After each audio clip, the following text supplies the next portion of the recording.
आज बात करते हैं भारत के ई कॉमर्स बाजार की। यहाँ एक जबरदस्त जंग छिड़ी हुई है। ये सिर्फ दो कंपनियों की लड़ाई नहीं है, बल्कि दुनिया के सबसे तेजी से बढ़ते डिजिटल बाजारों में से एक पर कब्जा करने की होड़ है। जरा इस नंबर को देखिए, 325 अरब डॉलर। अनुमान है कि 2030 तक भारत का ई कॉमर्स बाजार इतना बड़ा हो जाएगा। और यही वो बहुत बड़ा इनाम है जिसके लिए अमेज़न और फ्लिपकार्ट जैसे दो महारथी आमने सामने हैं। तो इस मैदान में खिलाड़ी कौन हैं? एक तरफ है अमेज़न अपनी ग्लोबल ताकत और बेमिसाल टेक्नोलॉजी के साथ, और दूसरी तरफ है फ्लिपकार्ट, भारत का अपना होम ग्रोन हीरो, जिसने लोकल मार्केट की नब्ज पकड़कर अपनी जगह बनाई है। चलिए थोड़ा पीछे चलते हैं और समझते हैं कि ये पूरी कहानी शुरू कहाँ से हुई। आखिर वो क्या वजह थी जिनकी वजह से भारत का बाजार इन दो कंपनियों के लिए एक असली युद्ध का मैदान बन गया। इस मुकाबले की कहानी एक दशक से भी ज्यादा पुरानी है। 2007 में फ्लिपकार्ट ने एक ऑनलाइन बुक स्टोर के तौर पर शुरुआत की। फिर 2013 में अमेज़न ने 10 अरब डॉलर के भारी भरकम निवेश के साथ भारत में धमाकेदार एंट्री मारी। और 2018 में तो खेल ही बदल गया जब वॉलमार्ट ने फ्लिपकार्ट को खरीद लिया और ये जंग एक बिल्कुल नए लेवल पर पहुंच गई। फ्लिपकार्ट की सफलता को समझने के लिए डिस्रप्टिव इनोवेशन को समझना जरूरी है। इसका सीधा सा मतलब है एक ऐसी कंपनी जो अपनी लोकल समझ का इस्तेमाल करके बाजार के उन हिस्सों पर ध्यान देती है जिन्हें बड़े खिलाड़ी नजरअंदाज कर रहे होते हैं। और इसी स्ट्रैटेजी के दम पर फ्लिपकार्ट ने एक ग्लोबल ताकत को सीधी टक्कर दी। देखिए, ये लड़ाई सिर्फ वेबसाइट या ऐप पर नहीं लड़ी जा रही है। इसका असली मैदान तो टेक्नोलॉजी और लॉजिस्टिक्स है। मतलब डिजिटल दुनिया में कौन बेहतर है और कौन हमारे घर तक सामान सबसे तेजी से और सबसे सस्ते में पहुंचाता है। जब बात आती है टेक्नोलॉजी की, तो दोनों का रास्ता एकदम अलग है। अमेज़न अपने ग्लोबल पावर और विशाल रिसोर्सेज पर दांव लगाता है, जबकि फ्लिपकार्ट ज्यादा फुर्तीला है। उसने अपनी टेक्नोलॉजी को खास तौर पर भारत के लिए, भारत की जरूरतों के हिसाब से बनाया है। अमेज़न के पास है अपनी ग्लोबल पावर का पूरा आर्सेनल। उनका AWS क्लाउड इंफ्रास्ट्रक्चर उन्हें किसी भी स्केल पर काम करने की ताकत देता है। वेयरहाउस में एडवांस्ड AI वाले रोबोट्स हैं, जनरेटिव AI से डिलीवरी के लिए बेहतर मैप्स बनते हैं, और एलेक्सा के जरिए वॉइस शॉपिंग की सुविधा तो है ही। और फ्लिपकार्ट का जवाब क्या है? उनका अप्रोच एकदम देसी और फुर्तीला है। वो एक हाइब्रिड क्लाउड मॉडल का इस्तेमाल करते हैं। बिग बिलियन डेज जैसी बड़ी सेल्स के दौरान जब करोड़ों लोग एक साथ साइट पर आते हैं, तो उनका माइक्रो सर्विसेज आर्किटेक्चर सिस्टम को क्रैश होने से बचाता है। और तो और वो केओस मंकी जैसी टेस्टिंग भी करते हैं।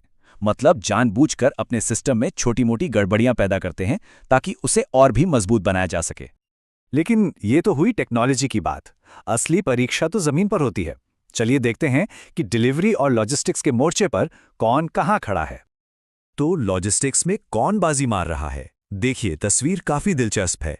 अगर स्पीड और टेक्नोलॉजी की बात करें तो अमेज़न आगे है, लेकिन जब बात देश के कोने कोने तक पहुंच और किफायती डिलीवरी की हो, तो फ्लिपकार्ट का नेटवर्क कहीं ज्यादा मजबूत नजर आता है। इन दोनों के डिलीवरी करने का तरीका ही एकदम अलग है। अमेज़न का FBA एक सेंट्रलाइज्ड ऑटोमेटेड सिस्टम पर चलता है, वहीं दूसरी तरफ फ्लिपकार्ट का ई-कार्ट लॉजिस्टिक्स भारत के 90% पिन कोड्स को कवर करता है। उन्होंने तो स्थानीय किराना दुकानों के साथ पार्टनरशिप करके एक ऐसा जबरदस्त लोकल नेटवर्क बनाया है जो उनकी सबसे बड़ी ताकत है। टेक और लॉजिस्टिक्स अपनी अपनी जगह हैं, लेकिन आखिर में जीतता तो वही है जो ग्राहक का दिल जीतता है।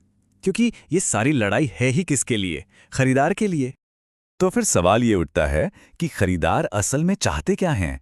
तेज डिलीवरी, कम कीमत, या फिर बेहतर सर्विस? चलिए देखते हैं कि डेटा क्या कहता है। और नतीजे काफी चौंकाने वाले हैं। एक हालिया सर्वे के मुताबिक लगभग 57% लोगों ने फ्लिपकार्ट को अपना पसंदीदा प्लेटफॉर्म बताया।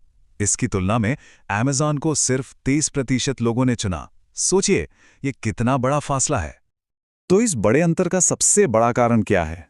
एक मुख्य वजह है कीमत। करीब 46% खरीदारों का मानना है कि फ्लिपकार्ट पर सामान सस्ता मिलता है, और भारतीय बाजार में ये सोच बहुत बहुत ज्यादा मायने रखती है। ये लड़ाई सिर्फ सामान बेचने खरीदने तक सीमित नहीं है। दोनों कंपनियां ग्राहकों को अपने साथ बांधे रखने के लिए एक पूरा इकोसिस्टम बना रही हैं।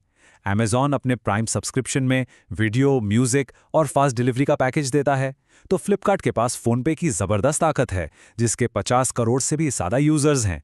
और फिर ग्रेट इंडियन फेस्टिवल और बिग बिलियन डेज जैसी मेगा सेल्स तो हैं ही, जो अब सिर्फ सेल्स नहीं बल्कि कल्चरल इवेंट बन चुके हैं। तो इन सब बातों के बाद अब सीधे सीधे नंबरों पर आते हैं। चलिए देखते हैं कि असल में बाजार पर किसका दबदबा है। और आंकड़े बिल्कुल साफ हैं। ग्रॉस मर्चेंडाइज वैल्यू यानी कि कुल बिके हुए माल की कीमत के हिसाब से फ्लिपकार्ट के पास भारतीय ई कॉमर्स बाजार का 48% हिस्सा है, वहीं अमेजॉन 31% पर है।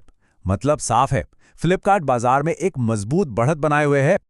हालांकि जब बात कस्टमर सेटिस्फैक्शन की आती है तो मुकाबला काफी करीबी हो जाता है। अमेजॉन को प्रोडक्ट क्वालिटी के लिए बेहतर रेटिंग्स मिलती हैं, तो वहीं फ्लिपकार्ट की रिटर्न पॉलिसी को लोग ज्यादा पसंद करते हैं। तो भविष्य में क्या होगा? क्या फ्लिपकार्ट अपनी ये बढ़त बनाए रखेगा या अमेजॉन कोई जबरदस्त वापसी करेगा? एक बात तो तय है, ये जंग अभी खत्म नहीं हुई है। और कहानी में एक और ट्विस्ट है। अब ये मुकाबला सिर्फ इन दोनों के बीच नहीं रहा।